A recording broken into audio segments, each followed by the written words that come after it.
আমাদেরকে সুশাসন নিশ্চিত করতে হবে, যেখানে মানুষ সে সমস্যার সমাধান হবে। প্রিয় ভাই বোনেরা, এই দেশকে আমাদের গড়ে তুলতে হবে।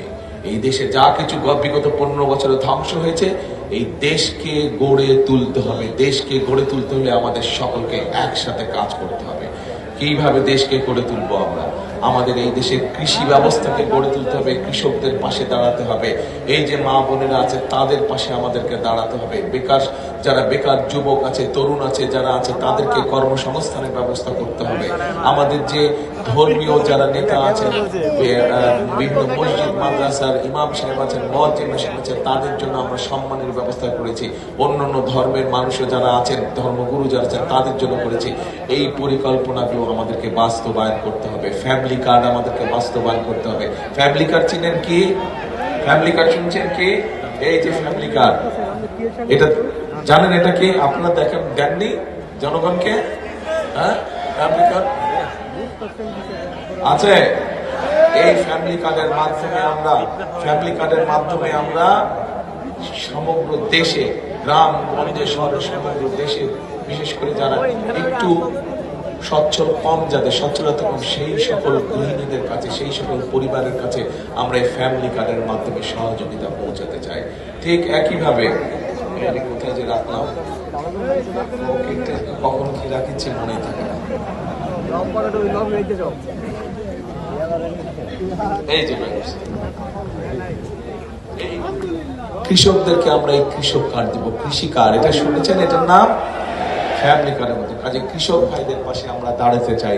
এইটার মাধ্যমে কৃষি, এই এলাকায় তো বহুত মানুষ কৃষি কাজ করেন। কারাগারে কৃষি কাজ করেন। এখানে কৃষি কাজে যে জমি জমা আছে, এই কত মানুষ হচ্ছে।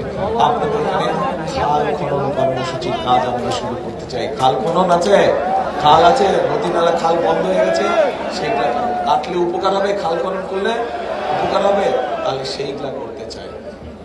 আমার আব্বাই তো করছিল, এখন আব্বার পোলা হিসাবে আমিও করবো। কাজে এই কাজগুলো করতে চাই। এই যে সংক্ষেপে, রাত তো অনেক হয়ে গেছে, অনেক মানুষ বাড়ি যাবার তারা আছে, সেই জন্য সংক্ষেপে বললাম। এখন এই বলছি আমিও ক্লান্ত হয়ে গেছি, সেই সকাল 8টা থেকে, গতকাল থেকে চলছি। আচ্ছা, বলছি। এখন এই যে কাজগুলো বললাম, আমাদেরকে খাল কাটতে হবে, আমাদেরকে রাস্তা ঠিক করতে হবে, বেকারদের কর্মসংস্থানের ব্যবস্থার জন্য আমরা, আচ্ছা আঙ্কেল বসো, পরে কথা বলছি। বেকারদের কর্মসংস্থানের ব্যবস্থা করতে হবে আমরা আমাদের বেকার যুবকদেরকে, বিভিন্ন যুবকদেরকে, তরুণদেরকে আমরা বিভিন্ন রকম ট্রেনিং দিতে চাই, যাতে করে তারা নিজের ব্যবসা বাণিজ্য শুরু করতে পারে, অথবা বিদেশে চাকরি নিয়ে, ভালো বেতনে চাকরি নিয়ে যেতে পারে। এগুলো ব্যবস্থা আমাদের করতে হবে না? নতুন কলকারখানা তৈরি করতে হবে, যাতে এই দেশের বিনিয়োগ করতে পারে, একই সাথে কর্মসংস্থানের ব্যবস্থা হতে পারে। এই কাজগুলো আমাদেরকে করতে হবে। এবং বিগত 15 বছর ধরে এই দেশ থেকে লুটপাট করে দেশের সম্পদ বিদেশে পাচার করা হয়েছে, এই জনগোষ্ঠীর এই দুর্নীতি আমাদেরকে বন্ধ করতে হবে। আমাদেরকে সুশাসন নিশ্চিত করতে হবে, যেখানে মানুষ সে সমস্যার সমাধান